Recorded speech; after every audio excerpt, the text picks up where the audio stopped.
Big welcome everyone to one of our free live classes. So hope everybody is going to enjoy this. We've had lots of questions about Valentine's Day, so that's why we're wearing the Valentine jumper today, and how to make up kind of a inexpensive bunch of flowers, maybe including just the one rose. So ideally I thought about using a bunch of tulips, because normally when you buy a bunch of tulips, there's 10 tulips in a bunch. There's our 10 tulips, and then I'm just going to include the one rose. So this would be ideal whether you're helping yourself to flowers maybe from your supermarkets, your local flower shop, or even anybody that's watching this and doing this on a commercial basis.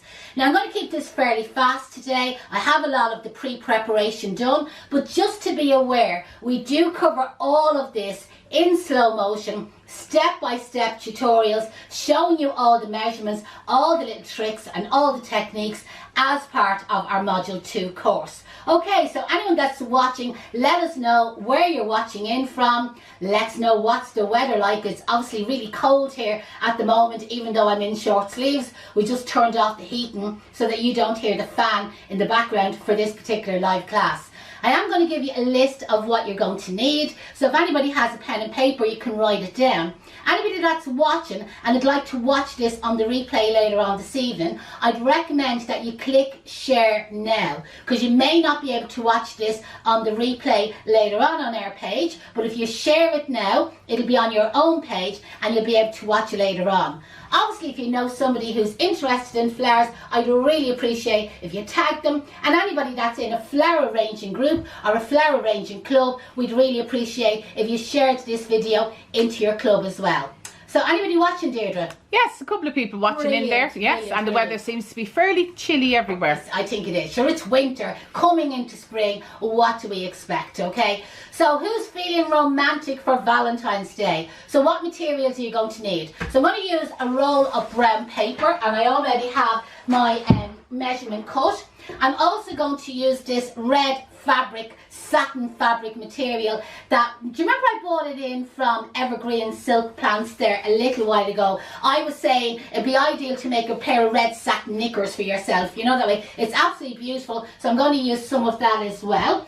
I'm going to use my hand-tied twine, okay? I have my strings already prepared. So as I said, I'm keeping this all quick and fast today. You will see all the step-by-step tricks and techniques, all part of our Module 2 program. Obviously, anybody that's interested in doing our commercial program, Module 2, it's going to be starting very soon. Drop us an email, info@caseflowerschool.com, and we can send you on all the details, because there is a SkillNet grant which pays 25% towards your training, and there's also TSG funding. So anybody that's on social welfare funding, you'll probably get the course for more or less free. So with the brown paper, I'm just kind of like folding it over, and I'm just kind of creating like a point with my brown paper, and I'm going to secure it with a little piece of sellotape there at the bottom. So can you see the shape that I've made? I've also copied that shape, you know, that way, with our red satin material. And what I'm going to do is I'm going to lay one on top of the other. I'm going to hold it up there just so that you can see the effect. And there we have one laid on top. Looks like a big pair of knickers, Janette. Does look like a big pair of knickers. Jamie, what's your one, the film? Bridget Jones. Bridget Jones knickers. There we go. We'll put them over to one side. I've also got some remnants of material. So, you know, like little bits of brown paper that's left over, or little pieces of red satin left over, okay? So again, you can see the way I have a couple of these little remnant pieces, and I just have them kind of all folded irregular, and I'm leaving them to one side. I've already got my hand-tied twine, kind of like ready secured to the table. And flower-wise, I'm going to use, again, anybody wants to write this down, I'm using 10 fresh tulips. I'm going to use one red rose. I'm going to use, it's not 4 stems, it was actually 1 stem, but it was a very long stem of the Italian ruscus, and I just kind of cut it into shorter little pieces.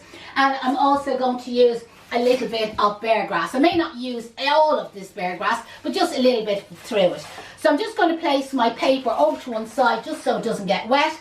lay my flowers on the table. Now this is not a hand-tied bouquet, this is just a casual bunch of flowers. So even anybody that's watching there, you will be able to easily copy this yourself once you have similar to what I'm using. As part of our module 2, we do obviously teach hand-tied bouquet techniques, but it's not really suitable for what I'm doing here now. We do teach our students all about the spiral technique, that when they make their hand-tied bouquets, they'll stand up on their own. We go into lots and lots of different techniques for wrapping up bouquets, both environmentally friendly, but also using cellophane, making aqua packs, using porter boxes. And a big emphasis on our commercial courses is learning how to cost everything, knowing the stem count. Like when I said to you there, how many flowers I've used, how much foliage I'm using, how much bare grass. It's really important if you're doing this from a professional level and you want to, as I say, make profit from it. You must know your stem count, you must be able to work out your cost price, and you must be able to work out your selling price. Now obviously we're not going to go into that today because this is kind of more of a fun class, you know that way, and as I said, I'm kind of speeding it up. So I'll start off maybe with a little bit of greenery in my hand, just seeing as one of these got a point, and a tulip there to start off with. Now remember, tulips are always going to be short stemmed flowers, you know that way, so you're not going to be able to make a large bouquet of flowers using tulips. They're always short stem. But a couple of little tricks for you, okay? When you're purchasing tulips, it's really important that the foliage is coming up, and just resting against my chest there so you can see it, that the foliage comes up over the tulip flower. That's a sign that it's fresh, okay? If you find that your flowers are above the foliage, that's a sign that the flowers are old, okay? So watch out for that. So I'm just seeing there, I've 3 tulips in so far. I'm now adding in the rose, just removing any little foliage that's kind of coming down below my hand. And ever so often, casually, you can see I'm just adding in little bits of the bare grass just to add a little bit of texture to it. So I'm just going to add a little bit more of this into the back. I just kind of feel it needs it. And again, we'll start adding in a few more flowers. Now I'm kind of doing this sideways so you can see what I'm doing. So hopefully it's working out. But again, as I said, it's all very casual, like nothing kind of fancy, just adding that one into the back. It just kind of feels, it needs a little bit more red at the back, a little bit more foliage there. And again, we'll add in a couple of more flower heads. So that's our 10 tulips used up. Bring down the last one, and I'll just add in another little bit of bare grass. There we go, take off that tulip leaf there, a little bit more bare grass. And that's it. You couldn't get any more casual than that. So anyone that's going to say to me, God, that was tricky, will you go away out of that? That was nice and easy. If anybody has any questions about other flowers and substitutes, put them in the comments there and I'll try and respond to everybody tonight. So now I'm going to bring my brown paper and my red pair of satin knickers over close to me. God, I wonder what Charlie was thinking, Deirdre, when he bought in that red satin. I can imagine Paula running around the shop there displaying it.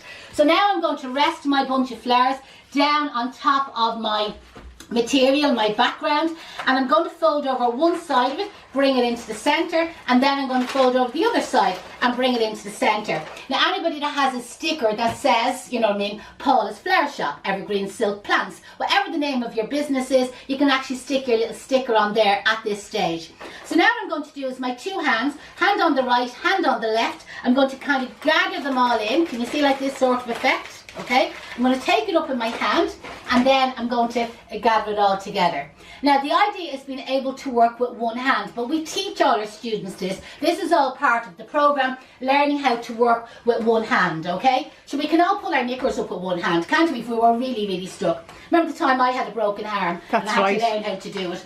So now with these pieces of paper, I'm just kind of like folding them randomly on the table, nothing fancy, and I'm just going to catch it in there at the end. So again, my irregular kind of like folded pieces of cellophane, or not cellophanes, brown paper and satin knickers, you know that way. You could catch in a pair of knickers here at the same. I'm mad about knickers today, aren't we? You can just, again, catch them all in. And this is all instead of a bow.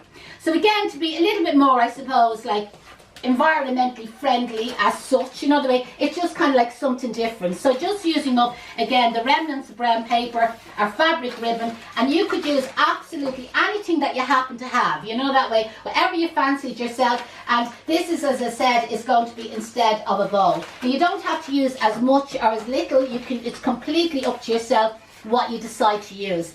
And you can see the way I'm not overthinking what I'm doing. I'm just kind of catching them there and kind of like hoping for the best. Nearly happy enough with that. I don't need the last one, do I? No, you can bring them I home. think so. Actually, somebody was just asking, where did we get the red satin ribbon? Red satin ribbon, or it's fabric. It is. It's a roll of fabric, and I just cut it up to the length that I wanted. I think it was around €6, something like that, from Evergreen Silk Plants in Ardee, County Louth. If somebody actually tags them in the comments, this would be absolutely brilliant. You can buy it direct from his website. There's absolutely loads on the roll. I've been using it here all day today, and this morning I was using it, and there's absolutely tons on it. So I now have my hand-tied twine ready. Again, little trick in doing that. We do teach that as part of our Module 2 online program. I'm going to bring it around, around the bouquet. Use your teeth to kind of hold it. And the, oops, daisies, one of my little flowers fell out. Can we catch it there now? And I'm going to catch it with put my fingers in through the loops, catch my shorter string, and then kind of pull it. So the trick that I show them is, again, you can see the way I can do it all with one hand. So wrap my longer string around it 2 or 3 times. I'm going to lay it onto the table. I'm now going to tie my 2 pieces of twine together. So just tying a double knot. And again, all kind of very casual. Double knot in here. I'm going to trim down the twine strings, just trim them short. I'm now going to get the ends of the bouquet. I'm just going to trim them across there. Oh, fancy. There we go. And there is our simple little bouquet of flowers using a bunch of tulips, bit of bear grass, nice and wild, stem of ruscus, and 1 single rose down in there. Wouldn't that be absolutely gorgeous for Valentine's Day?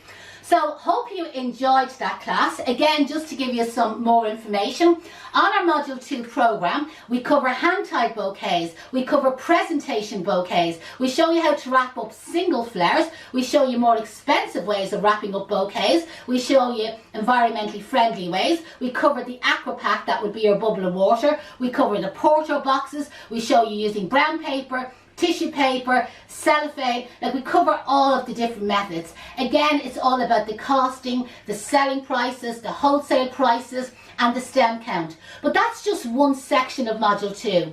On Module 2, you also learn how to do funeral sprays and coffin sprays, from a 2-foot length one up to a 6-foot length one. So again, we cover all right across the range, using one selection of flowers right through to using 4 or 5 different varieties of flowers.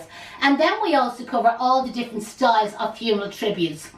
So we always start off with the Eternal Circle, which is one of the most popular ones. But then we move on to the Eternal Circle with what we call like a horseshoe spray arrangement on top. Our heart arrangements with a spray on top. Our cushions, our pillows, writing names in flowers, like garden effect funeral tributes. Like we cover the full range. And again, with all our commercial programs, you're made a member of the Bloom Room. You can watch our pre-recorded step-by-step tutorials, like each step of the way. You can rewind them, watch them as often as you wish, and remember, you have one-to-one contact with your tutor Monday to Friday from 9 o'clock till 3:30 each day. So if you run into any problems at all, your tutor's at the other end of the phone to you.